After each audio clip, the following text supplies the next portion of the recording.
About 16 or 17 years ago, I was living in Seattle, Washington. And one night I went up to Capitol Hill, the Capitol Hill neighborhood, to the Egyptian Theater, where I saw, for the very first time, I even had a chance to see it, a rare screening of the color version of Jacques Tati's first feature-length film, Jour de Fete. I'm going to play you that clip now.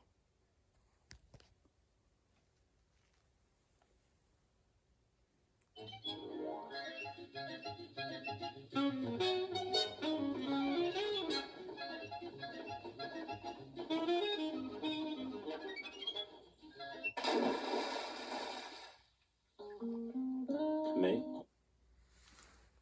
So that was that was that was wonderful.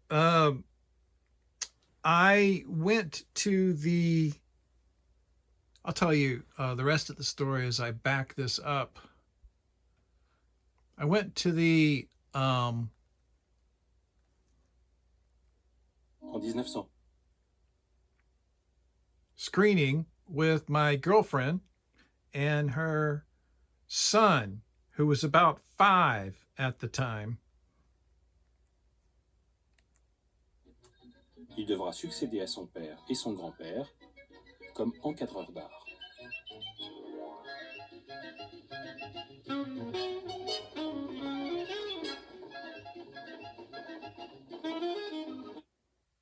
Okay, so I was curious when he was with us about how he would react to the movie. I had seen it before in black and white.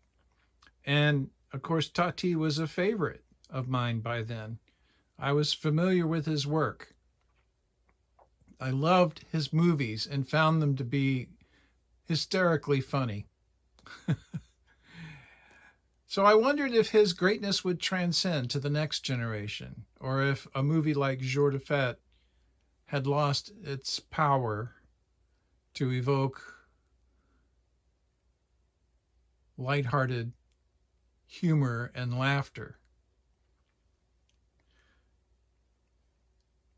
I remember one scene in particular from the experience, and I think about it sometimes. And it's this one right here.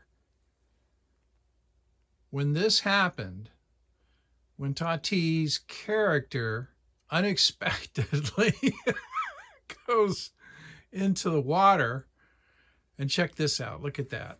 Isn't that great? He gets the sideways glance in.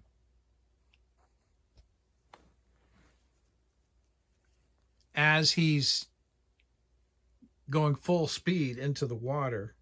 I mean, he only had a second or two.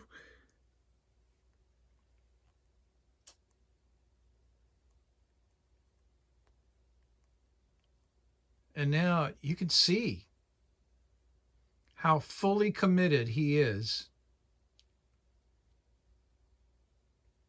He is actually doing this stunt himself, and he's crashing into the water at top speed with a bicycle under him. The possibility for injury seems very high. And yet, Tati did not flinch. And